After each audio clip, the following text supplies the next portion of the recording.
Welcome to Send It, John Boats. In today's video, we're going to be introducing you to Project Bottomland Bateau. It is the OG, the original, the project that started this channel from the get-go. Make sure you follow along this entire video series, because we're going to send it.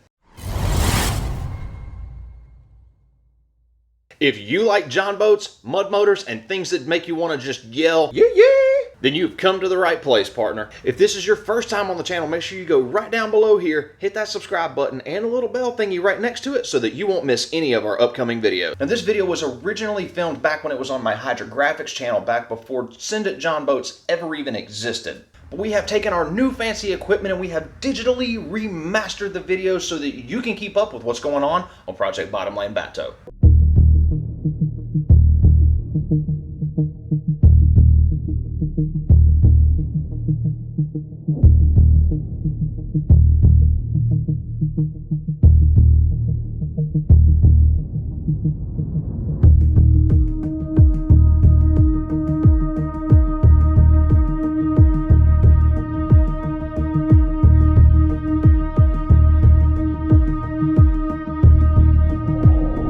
Allow me to introduce you to Project Bottomland Bateau.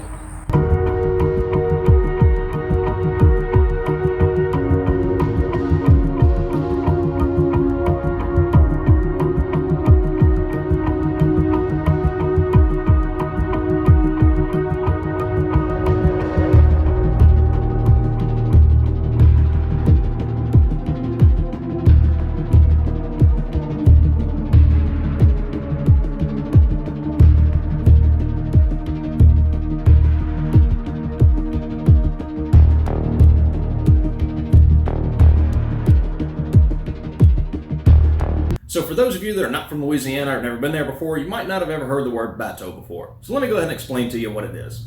Bateau is a French word that literally means boat. Down in Louisiana, where I'm from, normally that is what they refer to as a John boat. You go down there, it's not called John boat, it's called bateau. So flat bottom boat, John boat, that's what a bateau is. So the redneck backstory to it is, many moons ago, some people came over here that weren't from around here. They wound up in Louisiana. It was swampy as hell, so they had to come up with something to get around because a regular boat wouldn't work, so they came up with the bateau. And it means boat. So, there you go. History lesson over. So I'm calling this project Bottomland Bateau because, well, we're working on a boat, and a bateau is a boat. And I'm calling it Bottomland because that's what we're going to put on it. Mossy Oak, old school Bottomland. It's one of my favorite camo patterns. And for those of you that don't know, Mossy Oak comes from Louisiana, which is where they call it a bateau and not a boat. So that's why we're going to call it Bottomland Bateau instead of Bottomland Boat. Makes sense? See how that works? So quick backstory on the boat and why we're doing this project. Several years ago, purchased this boat down in South Georgia. It was a really good deal. It was $800 with the boat and the trailer. So snagged it up as quick as I could, got it back to the house. It's been sitting ever since. I've been waiting to start on this project right here. So the boat, according to the registration, was built in 1979. It is a Low Industries aluminum 16-foot, 48-inch wide flat bottom John boat. Now it's not a true flat bottom. It does have some small ribs that run down it, but that's what you get, bateau John boat. That's kind of what they look like. So you may be asking yourself, he has a hydrographics YouTube channel. Why is he doing a John boat build? Well, to do hydrographics, the first thing you have to do is paint. The hydrographics sticks to the paint. That's how it works. If you haven't seen my video on how hydrographics works, I'll leave a link to it right above. But painting is a service that we offer as well. If you got something that you want painted, that's a project that we can handle. Now we are going to be doing a lot of dipping in this project series. Unfortunately, I can't dip the entire boat. It's too big and too heavy and I can't get it into the tank. So we are going to be doing a custom paint job on it. But everything that we can get into the tank, we're going to dip. Now, while I do want to show everyone that we can do custom paint jobs and you might see something that you like, I also want to kind of appeal to the people that are into DIY. That's what got me into doing John boats in the first place. I enjoy doing it because of YouTube channels that I watched before I was a YouTuber that got me wanting to build my own John boat. Channels like Top Gun John Boat with Anthony Jones, Tiny Boat Nation, Fire Ant Fishing, those guys are the ones that gave me the information and the inspiration that I needed to start doing my own John boat builds. Now this isn't my first one, I've done a few before, but this one is going to be just all out wild. So we are going to go through the process as much as we can step by step, show you the materials that we use, show you the techniques that we use, and show you the build from start to finish. So I don't particularly remember a whole lot about the guy I bought this boat from, but for the sake of this conversation, let's just call him Scooter. So after cleaning this boat up, I come to realize that Scooter went to somewhere down South University and decided to pursue a degree. I'm pretty sure it was a master's degree, and I'm almost certain that it was a major in redneck engineering. Let me show you what I'm talking about. So Scooter decided that he was sitting too low in the back of the boat, needed to raise this seat up just a hair. Well, instead of getting a proper bracket, a couple of pine 2x6s were just a ticket. So as you'll see right here, Scooter was a master electrician as well, decided that he needed to put in this little bus bar to tie in some wires. But there's no way to attach it without putting a piece of fence post on the side of the boat and screwing it in from the outside with some giant 3-inch deck screws. Scooter, you're the man. I truly believe that Scooter was an avid outdoorsman because you never know when nature's going to call. And sometimes nature calls when you're on a boat. So why not install a toilet paper holder with a giant bolt drilled in through the side of the boat? So Scooter liked to stay on the right side of the law.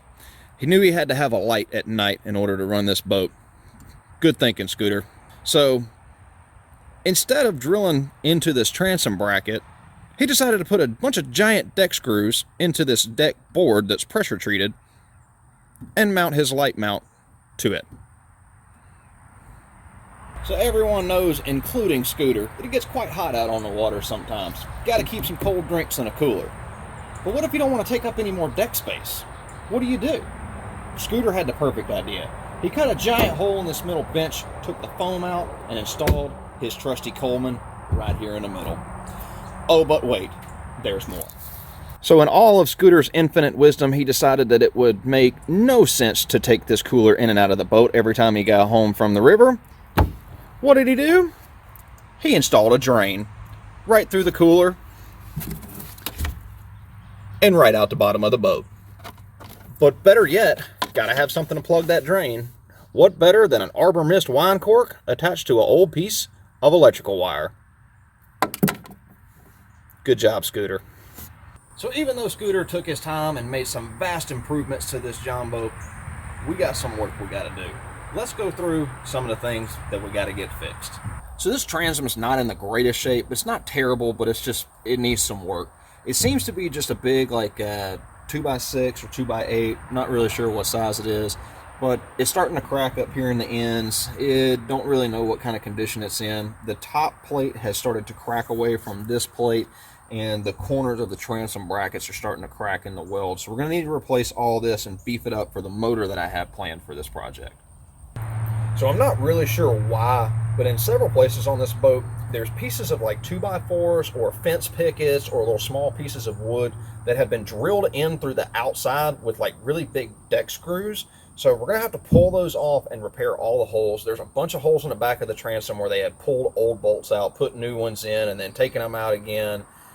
We just got a lot of holes we gotta weld up. So there's gonna be a bunch of brazing and welding going on this boat to get it back into shape. So I'm not at all knocking the paint on this boat. I'm sure that at one point in its life, this thing was rocking some Budweiser and stripper glitter like you ain't never seen before. But it's 2019, it's gotta go. We can fix it. We're gonna make it look awesome. The only problem is I did a little test right here just to try to strip some of the paint off and see how much paint exactly is on this boat. It appears it's got about 4 or 5 layers. From what I can tell, you got this outer green layer, there's a white layer underneath it, then you got the original light green, like that John boat kind of green color, and then someone painted over the top of that with another darker, like an OD type green. And then of course you got the red and white pinstripes down the side. So we got a lot of paint to strip off. So let us not forget the giant hole in the bottom of the boat that we're gonna have to weld back up because Scooter needed a drain for his cooler. All right, so let's go over the tentative plans for this boat and what I think is going to wind up working. These may change along the way once we actually get started building, but for now, this is the direction that I kind of want to take it. You look here at the overall view of the boat. This is how it's kind of currently laid out.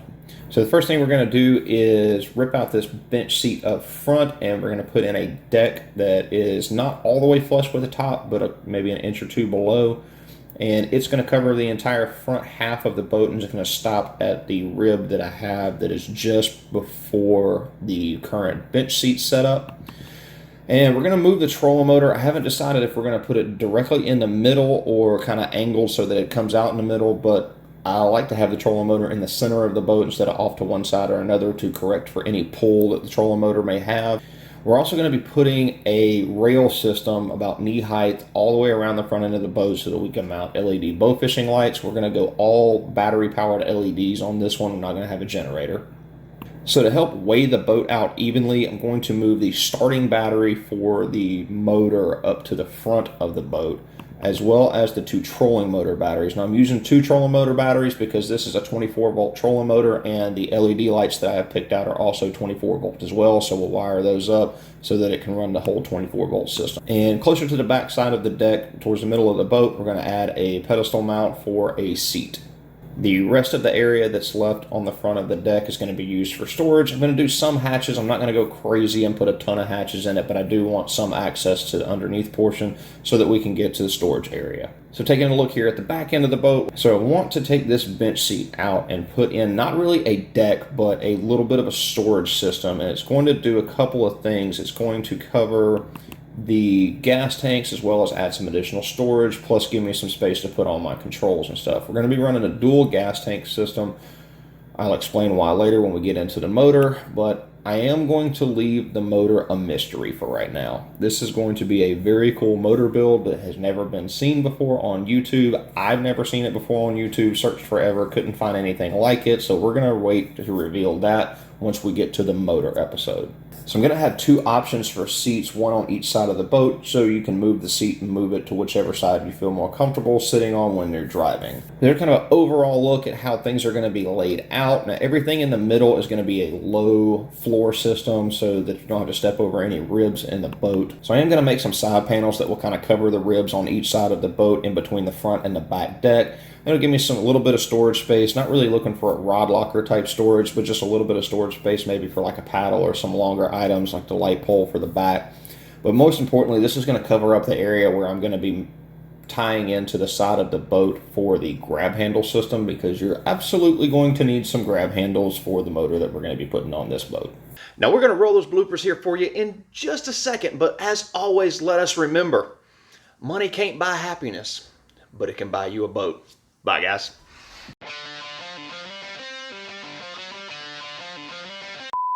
Oh, let me get out of here without breaking a hip.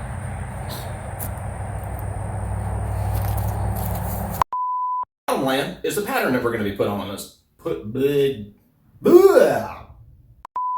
Also consider subscribing. That way you can keep tabs. You better not be keeping tabs on me, cuz. Yeah, totally not sitting on this until I clean it. Ew. And that's what we're working on. It's a boat. And yeah, I don't know how I'm going to make all this circle back around, but whatever. I'm out with a new video in this series and our normal regular. No. Ooh, holy crap. Oh, that was almost bad. So many, many moons ago, French came over here from wherever the hell France is at. I need a globe. Why don't I have a globe? I don't know where France is.